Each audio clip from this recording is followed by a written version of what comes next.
اعوذ باللہ من الشیطان الرجیم بسم اللہ الرحمن الرحیم رب اشرح لی صدری ویسر لی امری واحلل عقدۃ من لسانی یفقہوا قولی۔ جب دنیا ریزہ ریزہ ہو جائے گی، قیامت کی چھوٹی اور بڑی نشانیوں کے بارے میں علامات صغریٰ، قیامت کی چھوٹی نشانیاں۔ 20ویں، لباس پہننے کے باوجود برہنہ عورتوں کا ظہور۔ عورتوں کی بے پردگی اور زینت کا بیجا اظہار بھی علامات قیامت میں سے ہے۔ عورتوں کا ایسے تنگ لباس پہن کر گھروں سے نکلنا جس سے ان کے جسمانی نشیب و فراز نمایاں ہوتے ہوں، اور ایسے شفاف باریک کپڑے پہن کر نکلنا جن کے باعث بیٹھتے اور چلتے وقت ان کے اعضائے جسمانی واضح ہو کر سامنے آتے ہوں۔ ایسی عورتیں بظاہر تو کپڑوں میں ملبوس ہوتی ہیں، مگر در حقیقت وہ تنگ کپڑوں اعضائے جسمانی کی نمائش اور جسم کا ظہور کرنے کی وجہ سے برہنہ ہی ہوتی ہیں۔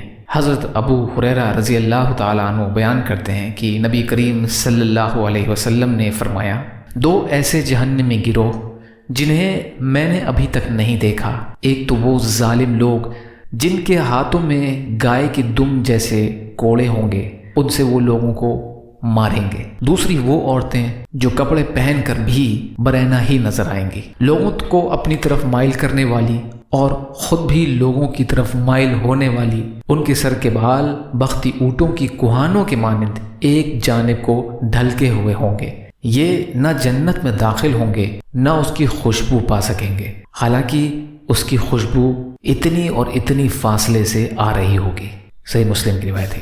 ایک معنی یہ بھی ہے کہ یہ خواتین اللہ کی اطاعت سے انحراف کرنے والی اور اس کی اطاعت پر استقامت نہ دکھانے والی ہوں گی۔ ایک اور معنی یہ بھی ہے کہ دوسری عورتوں کو فحاشی کی طرف راغب کرنے والی، یعنی یہ فساد میں مبتلا اور فساد پھیلانے والی عورتیں ہوں گی۔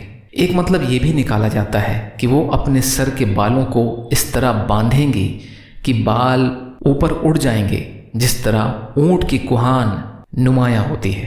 ان عورتوں کے بال ایک طرف اس طرح جھکے ہوں گے جس طرح بختی اونٹوں کی کوہانیں ایک جانب کو ڈھلکی ہوئی ہوتی ہیں۔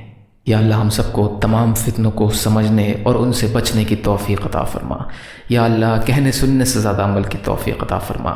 یا اللہ اپنے حلال میں سے دیجیے، یا اللہ اپنے حرام سے ہماری حفاظت فرمائیے، یا اللہ اپنے غیر سے بے نیاز کر دیجیے۔